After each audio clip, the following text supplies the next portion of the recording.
Firman Tuhan bicara tentang untuk tetap kuat. Bagaimana kita bisa menjadi kuat kalau kita tidak mau bertahan. Kekuatan yang besar adalah ketika kita mampu untuk bertahan. Dan hari ini, saudara, orang-orang yang sudah dipilih Tuhan. Bilang sama kiri kanan, Anda sudah dipilih. Sampai hari ini Anda bisa bertahan saja, itu adalah sesuatu hal yang boleh katakan mujizat.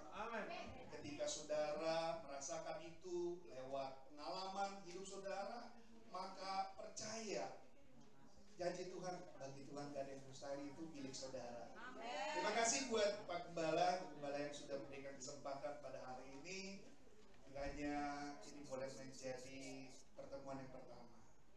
Ada yang pertama, berarti ada yang kedua. Oke, kita buka langsung Kisah Para Rasul pasal yang ketiga. Ayat yang pertama sampai yang 10. Ini next yang mana?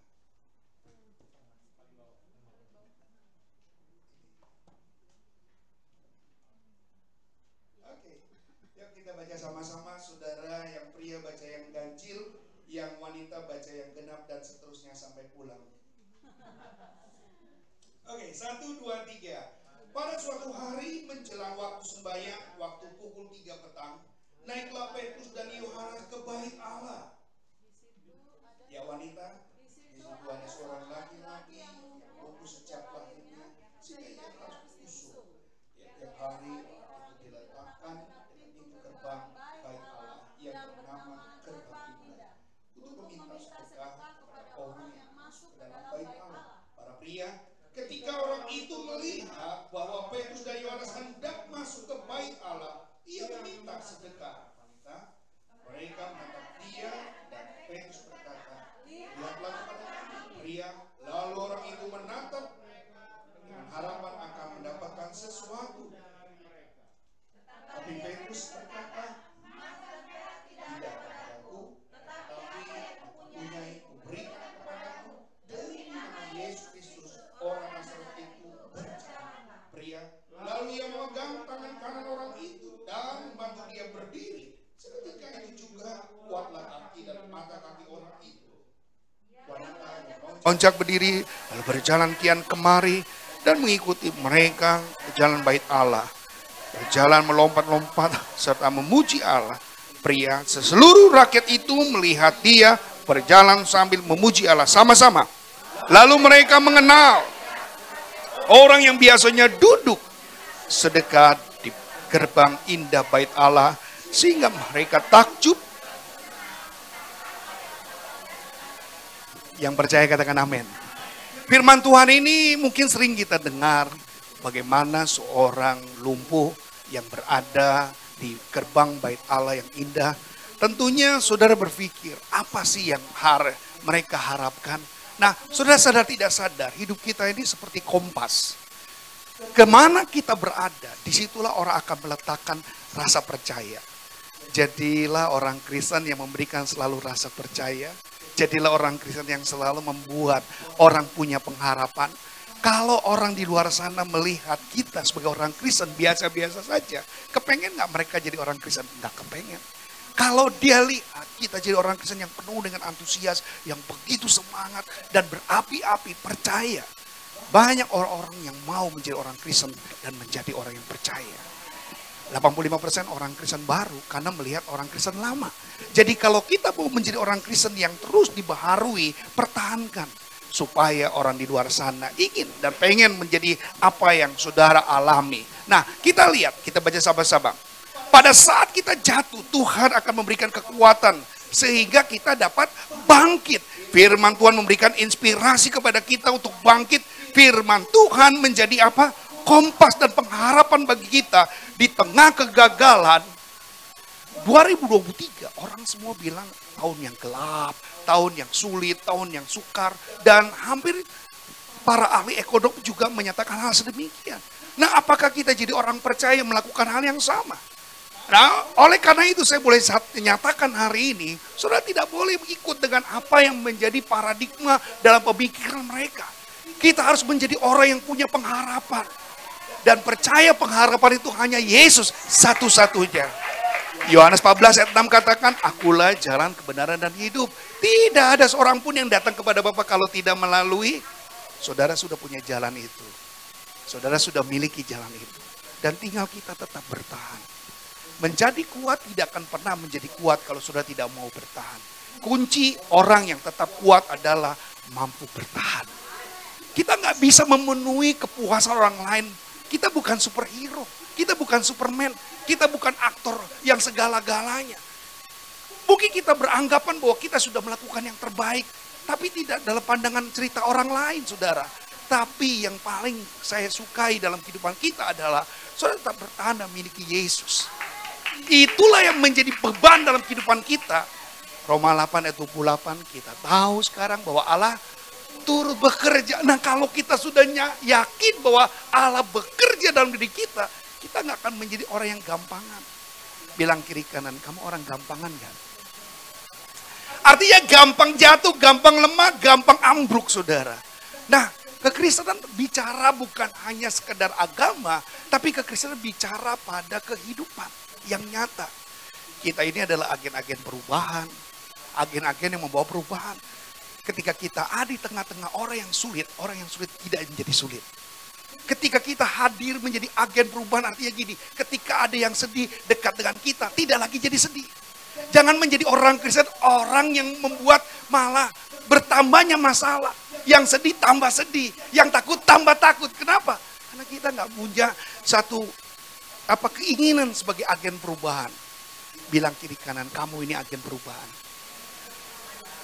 Jadi orang yang dekat kita itu kepengen dekat terus. Kenapa? Karena kita membawa perubahan.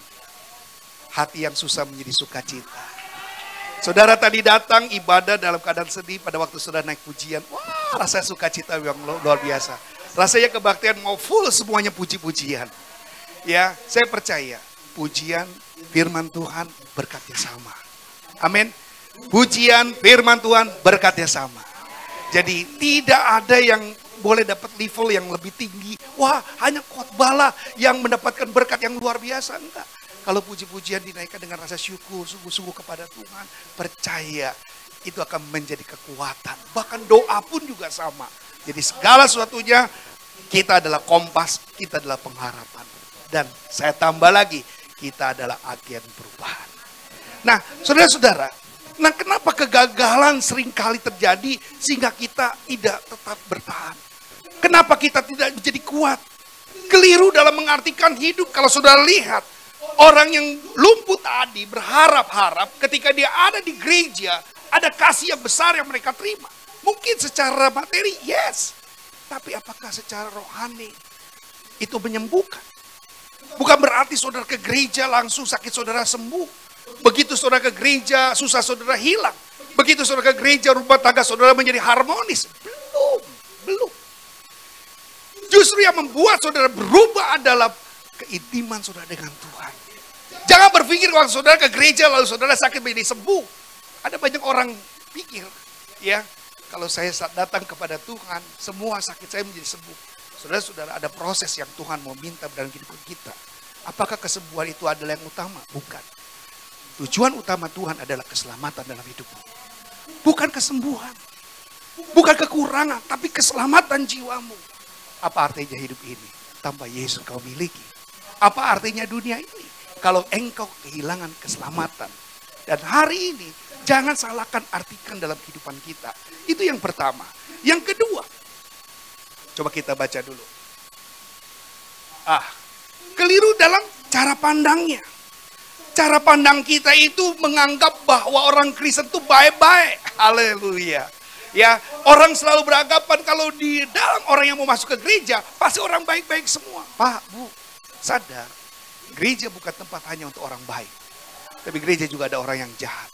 Dan disitulah bagaimana Tuhan mau menyelamatkan mereka-mereka. Eklesia adalah memanggil orang dari kegelapan masuk kepada terang yang ajaib. Dan oleh karena itu, bukan berarti stop jadi jemaat. Nah ini yang mau saya rubah. Banyak orang berpikir, Pak, saya sudah keluar dari kegelapan dan sekarang ini udah jadi jemaat. Berarti tugas saya selesai. Belum. Eklesia itu berarti dua tugas ganda. Selain saudara diselamatkan, saudara harus kembali lagi ke tempat di mana saudara pernah nyemplung, yang pernah saudara bersalah, yang pernah dulu saudara pernah bikin kejahatan, kembali lagi, ngapain? Ajak mereka. Ini tugas yang lengkap. Kita nggak bisa hanya sekedar, saudara pikir gini, kalau saya selamatkan orang yang berdosa, orang yang jahat, lalu dia hanya sekedar jadi jemaat, tidak pernah bersaksi, tidak pernah bikin apa-apa, menguntungkan nggak? Enggak. Hanya menguntungkan dia buat secara pribadi. Tetapi apakah tugas amanat agung Tuhan berjalan? Tidak. Ini harus berjalan ketika dia sudah diselamatkan, dia kembali lagi menyelamatkan. Katakan amin.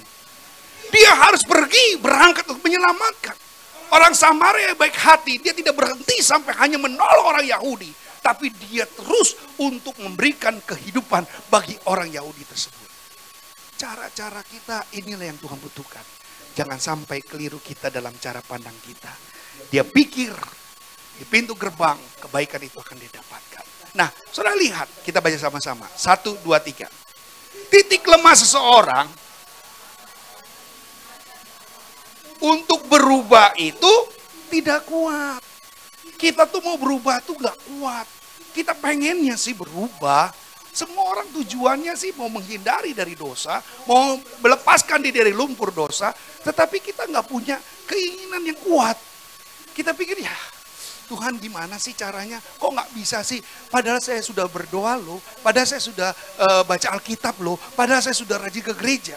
Saudara-saudara, manusia punya free will. Kita ini punya pilihan. Kita mau atau tidak, itu bukan karena seseorang, tapi dalam diri kita. Kita mau bangun pagi berdoa atau tidak, itu pilihan loh. Saudara mau pergi ke gereja, itu pilihan. Tapi kerap kali pilihan itu digagalkan. Karena apa? Karena kita punya keegoan yang jauh lebih tinggi. Saya percaya, saudara jemaat Tuhan yang setia datang kepada Tuhan. Mari, jangan sampai titik lemah kita ini menjadi bumerang buat kita sendiri. Tuhan itu sudah baik buat kita. Apa respon kita dengan kebaikan Tuhan? Apa respon kita dengan kebesaran Tuhan? Orang lain saja terkagum-kagum. Apakah kita merasa biasa-biasa saja? Mari, saya mengajak jemaat Tuhan, ayo kita estafet. Kita harus memikirkan, jangan memikirkan diri sendiri. Saudara lihat, kalau saudara diselamatkan, bagaimana dengan anak cucu kita? Bagaimana dengan anak mantu kita? Apakah mereka sudah mengenal kepada Tuhan? Keselamatan memang tidak bisa goncengan, tapi keselamatan harus diberitakan. Keselamatan harus dikasih tahu. Saudara tidak bisa hanya berpikir diri saudara sendiri. Ini tugas kita. Jadi saya katakan bukan tugas sesaat, tapi tugas estafet. Apakah saudara bisa puas, saudara ada di dalam surga, lalu melihat keluarga kita ada di dalam neraka? Apakah kita merasa gak iba hati kita ketika kita bersama dengan Bapak Abraham di dalam kerajaan surga? Lalu saudara melihat ipar-ipar saudara semuanya, mereka sedang minta tolong, berteriak-teriak. Kejadian ini sudah diceritakan bagaimana seorang kaya bersama dengan Lazarus pada saat itu. Dia minta supaya ada pertolongan untuk saudara-saudaranya. Mereka bilang apa? Tidak ada. Semua sudah terjadi, semua sudah dilakukan. Tinggal hari ini adalah pilihan kita. Jalan sudah terbuka. Kita mau masuk apa enggak? Firman Tuhan sudah jelas, nyata. Kita mau berbuat kan atau kita mau lakukan atau tidak? Ini pertanyaannya. Nah, jangan sampai titik lemah ini dibuat oleh iblis sebagai kunci sehingga orang Kristen tidak pernah bisa berubah. Nah, kegagalan ketiga adalah apa? Keliru. Dia pikir jadi orang Kristen semuanya aman, nyaman, dan tanpa ada situasi yang membahayakan. Tuhan tidak pernah berjanji jalan selalu rata dan langit selalu berwarna biru. Tapi yang Tuhan janji adalah pengiringan dan penyertaan dalam hidupmu. Hidup kita ada dalam penyertaan Tuhan. Kita boleh nggak melarang burung terbang di atas kepala kita? Kita nggak bisa melarang.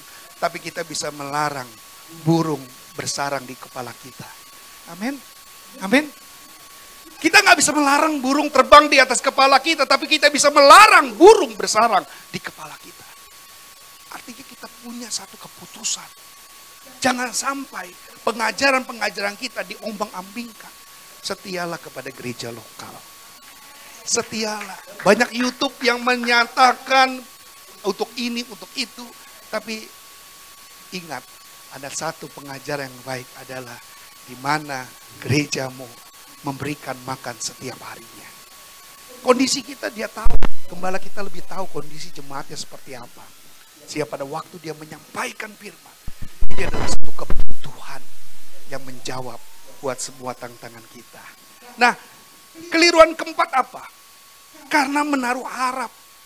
Yeremia 17 ayat 5, janganlah kita mengandalkan manusia. Kalau kita mengandalkan manusia apa? Kecewa, terkutuk.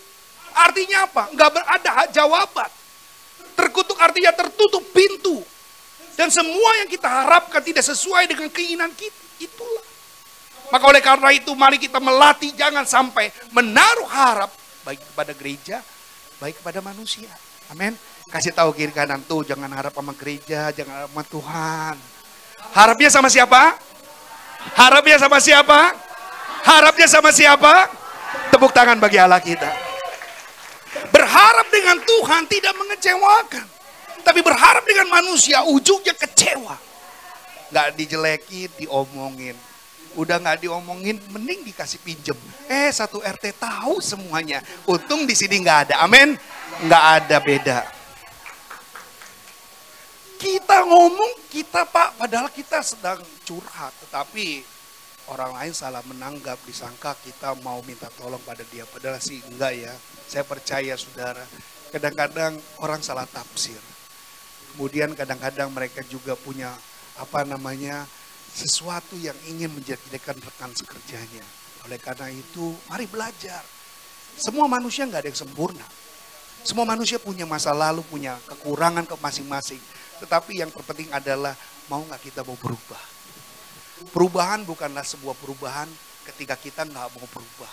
Perubahan akan jadi perubahan ketika kita siap berubah. Perubahan itu hanya kita yang menentukan, bukan orang lain. Bu, kalau kenal sama Tuhan dulu pelit, sudah percaya sama Tuhan masih pelit. Bedanya di mana? Dulu suka ngomongin orang, sudah ke gereja juga masih ngomongin orang. Bedanya di mana? Nggak ada. Harusnya apa? Dulu kita mungkin suka banyak ngomongin orang, sekarang kita sudah bebas. Dulu kita pelit, sekarang kita adalah orang yang loyal sekali. Apalagi sama Tuhan, amin. Saya percaya, justru yang menjadi penilai yang terbaik adalah orang-orang yang mau bersama-sama dengan Tuhan. Kita tahu sekarang bahwa Allah turut bekerja di dalam yang mendatangkan apa? Kebaikan. Bagi siapa? Orang yang percaya dan mengasihi. Saudara orang percaya? Saudara orang yang mengasihi Tuhan? Tanamkan itu supaya menjadi realitas sesungguhnya. Nah, apa yang terjadi saat ini? Kegagalan sudah ada, tetapi lingkaran mereka yang gak bisa mereka lepaskan. Apa lingkaran mereka? Takut, khawatir, minder, malas, bimbang, posesif, apatis. Apakah ini menjadi satu warna? Hati-hati. Kalau kita masuk di dalam lingkungan yang seperti ini, kita harus berubah. Maka saya bilang begini, orang Kristen tugasnya bukan lagi doa dan baca Alkitab, apalagi ibadah. Itu bukan tugas orang Kristen. Kalau Anda bilang doa baca Alkitab datang ibadah adalah tugas orang Kristen, salah besar. Loh, kok bukan tugas? Baca Alkitab, doa, datang ibadah, itu sudah harus habit atau gaya hidup orang Kristen. Kalau tugas, itu bisa seringkali alpa. Kalau tugas seringkali kita nggak kerjakan. Tapi kalau sudah habit, mau nggak mau. Sama-sama bilang, mau nggak mau. Suka nggak suka. Capek nggak capek. Tetap lakukan. Nah ini takut boleh nggak? Bu takut boleh nggak Bu?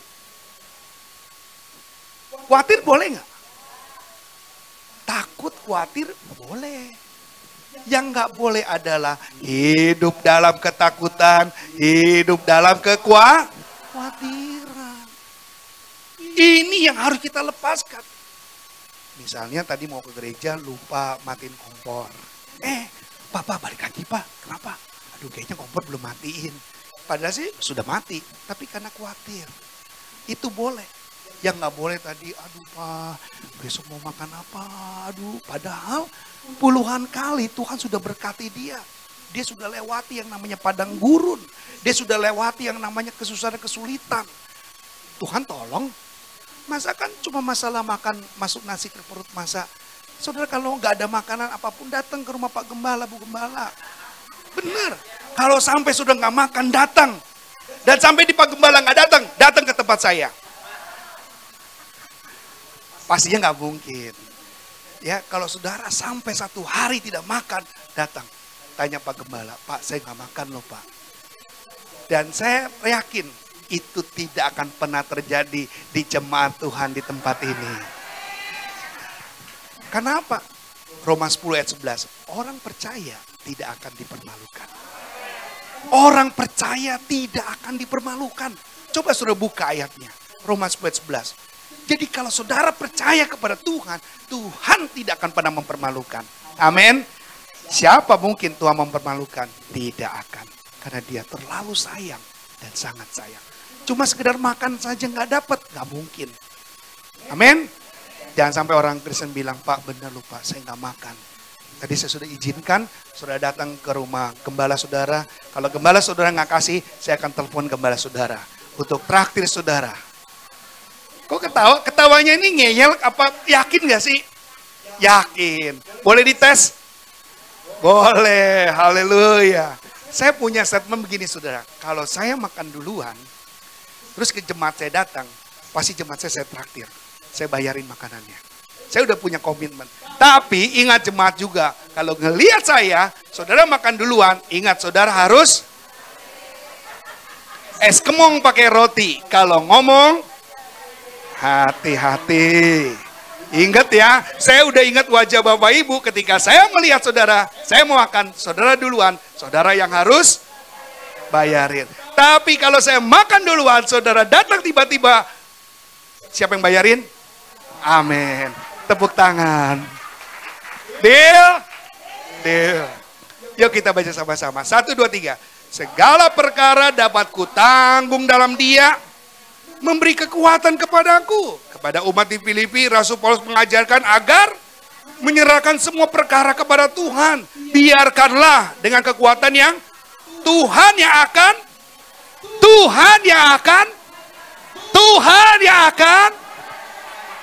Kenapa kita nggak percaya? Hari ini kita tetap kuat. Kenapa? Karena Tuhanlah yang akan menyelesaikan. Nggak ada perkara yang susah. Nggak ada perkara yang sulit, Bu. Seberat apapun Yesus sendiri sudah lakukan. Bahkan Yesus sendiri sudah hadapi. Baru cuma dipecat. Baru cuma kehilangan pekerjaan. Sudah meronta, sudah berpikir yang enggak tenang. Kamu sudah serahkan semua belum sama Tuhan? Serahkan semua sama Tuhan. Maka Tuhan yang akan menyelesaikan.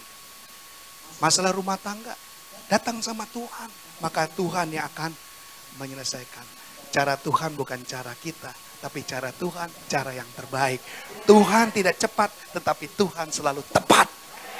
Amin. Dia nggak cepat, tapi dia tepat, Pak. Itu yang harus saudara imani. Kalau semua kuat, nggak sulit untuk gembala pimpin jemaat Tuhan di tempat ini. Amin. Nah, jika kita melakukan konsep yang salah, nah ini konsep kita. Kadang-kadang kita mendahulukan pola pikir kita daripada iman kita kepada Tuhan. Kita telah mengandalkan manusia. Udah dibilangin jangan andalin manusia. Kita tidak akan pernah berhasil. Tuh. Kalau konsep salah, hasilnya tidak berhasil. Tetapi ketika kita melakukan konsep yang benar, apa dikatakan?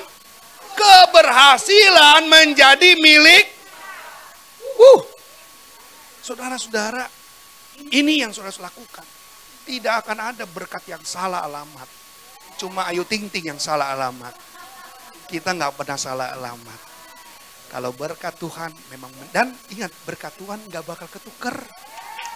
Nggak salah alamat, nggak pernah dan nggak banding-banding ke. Amin. Ojo banding-banding. Kalau berkat Tuhan itu nikmat. Ya tidurnya nyenyak, plus ngorok. Dan semuanya itu nikmat. Nggak bikin orang marah. Nggak bikin orang susah. Dan nggak bikin orang ngomel-ngomel. Itu berkat Tuhan. Nah, langkah yang benar untuk mengalami kebaikan Tuhan adalah segera berubah. Nih paradigmanya ingat. Nggak boleh lagi ngandalin manusia. Ingat, pendeta juga manusia. Gembala juga. Yang penting andalin siapa? Dengan saya andalin gembala. Pasti gembala ini tolongin saya. Dia doain saya. Loh kalau gembalanya doa sudah nggak doa. Gaci dong. Betul nggak? Gaci dong. Kalau saudara mau melakukan apa yang Tuhan punya mau, ayo paradigma kita rubah. Jangan deket, maunya bergaul sama orang kaya supaya kecipratan kaya. Bilang ngarep. Kita nggak boleh. Kita nggak penting untuk hal seperti itu. Yang penting adalah Tuhan. Tuhan itu sumber berkat. Manusia itu saluran berkat. Mau sumber atau saluran? Halo, pilih sumber atau saluran? Bilang hari ini saya nggak mengandalkan saluran. Saya hanya mengandalkan sumber. Sumber saudara siapa? Udah ada yang kepel-kepel, bilang aja yes gitu dong. Haleluya. Nah, seorang yang mengandalkan manusia seperti orang lumpuh tadi. Dia hanya mengandalkan manusia, dia pikir manusia adalah bisa kasih jawaban semuanya. Dia salah, jawaban semuanya adalah Yesus. Semua jawaban kehidupan kita adalah Yesus.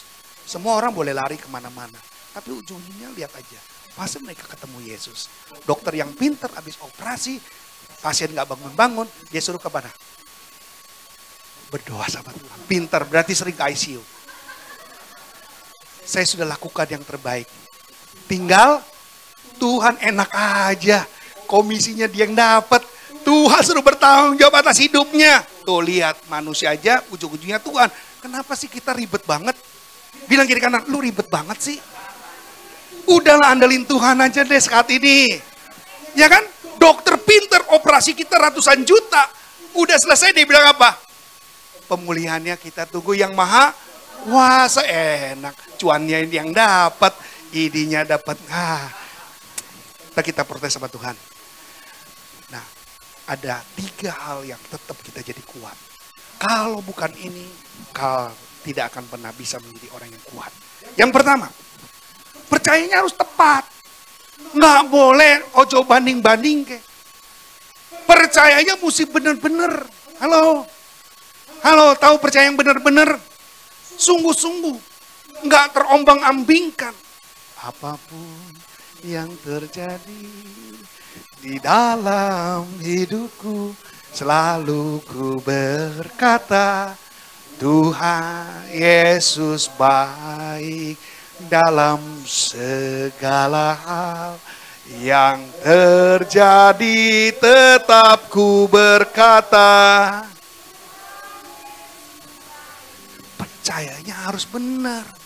Biarpun gunung-gunung beranjak, bumi bergoyang, tetapi kasih setiaku tidak akan beranjak daripadamu. Perjanjian damaiku tidak akan bergoyang. Firman Tuhan. Saudara-saudara, jangan percaya yang setengah-setengah. Manusia setengah aja nggak enak dilihat ya. Betul nggak? Ya, makanya kalau manusia yang setengah beda. Kalau laki ada sebutan kalau udah mati bilangnya apa? Almarhum. Kalau wanita, kalau dia aluminium kan nggak enak. Nggak enak kan? Maka saudara jangan setengah-setengah. Kalau yang setengah pasti nggak enak. Bilang kiri kanan. Kalau setengah nggak enak. Haleluya. Tapi yang umur 50 mah pasti selalu enak. Oh saudara, tuku Tuhan. Ini nggak enak nih Tuhan. Minta tuker tambah. Nggak boleh. Ya, nah percaya yang tepat karena hanya Yesus yang punya jawaban. Ini. Apapun yang terjadi loh, 2023 orang bilang Madesu, enggak. Saya punya Tuhan. Amin. Aku punya Tuhan yang kan selalu menggenapi imanku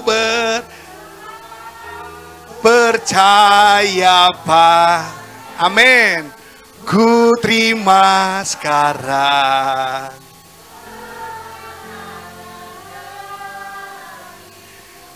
Ojo lip sync. Jangan cuma nato. Benar-benar yakin. Aku punya Tuhan yang besar. Aku punya Tuhan yang hebat. Amin. Jangan banyakkan curhat sama manusia. Ayub tuh curhatnya sama Tuhan. Jadi berhasil. Kalau curhat sama manusia, enggak berhasil. Lihat kalau mau curhat kayak Ayub. Ayub kalau curhatnya sama siapa? Gak sama manusia loh. Temennya semuanya jahat. Dia cuma curhat sama Tuhan. Maka hidupnya 2 kali lipat. Kalau curhat sama manusia, minus 1 kali lipat. Pilih, kalau curhat sama manusia, minus 1 kali lipat. Tapi kalau curhat sama Tuhan, 2 kali lipat. Yang percaya bilang amin. Yang setuju bilang yes. Iya, kasihan gembala juga capek dengerin saudara punya curhatan terus. Dengan curhat sama Tuhan deh. Ya kan? Kalau gembalanya inget doain. Kalau kebanyakan yang didoakan lupa jadinya. Mendingan ngomongnya sama siapa. Tapi gembala di sini enggak. Enggak ada beda. Yang kedua. Gembala saudara ini dulu murid saya. Ya, jadi saat ini ya dia luar biasa sudah berhasil jadi bapak gembala. Ya, harus nurut ya, ini kakeknya loh. Bener kan? Ini anaknya ini berapa? Kakeknya gini-gini udah jadi kakek saudara. Padahal umur saya baru 35. Beberapa tahun yang lalu. Dan yang kedua selain percaya, tindakannya juga harus tepat. Iman tanpa perbuatan pada hakikatnya. Kalau saudara punya iman harus berbuat. Mau makan, ya ambil piring. Ambil nasinya, betul nggak? Tuhan saya lapar, dapat nggak? Enggak, Tuhan saya mau duit, kerja. Tuhan saya mau dapat jodoh, cari. Betul nggak? Terus tolong minta definisi yang baik. Ya Tuhan saya minta yang bodinya begini-begini Tuhan. Benar ada orang yang pakai buntelan begini-begini. Tuhan pakai yang baju biru. Nggak taunya nenek naik datang baju biru. Tapi enggak, di sini enggak ada yang bodoh kayak gitu ya. Oke. Berkatilah siapa yang menganiaya kamu, berkatilah jangan mengutuk. Lakukan saja deh. Biar deh. Suka-sukamu Tuhan. Suka-sukamu Tuhan. Suka-sukamu Tuhan. Suka-sukamu Tuhan. Suka-sukamu Tuhan. Suka-sukamu tuh asik-asik. Yes, suka-sukamu Tuhan. Suka-sukamu Tuhan. Biarin deh orang mau ngomongin apa kita. Yang penting jadilah dirimu sendiri. Jangan jadi orang lain. Kita nggak bisa memuaskan semua orang untuk suka sama kita. Tapi kita bisa bikin Tuhan suka sama kamu. Amin. Kalau ada omongin kita nggak usah marah, biarin aja deh. Ya, tangan kita cuma 2. Tutup mulut mereka. Yang satu ngomong lagi, capcay.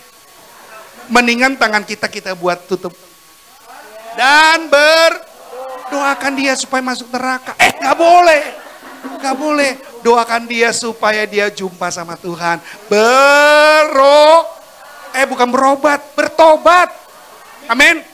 Bertobat 1 kali, berobat boleh berulang kali. Amin. Ayo, tindakannya tepat. Yang terakhir, pengajarannya.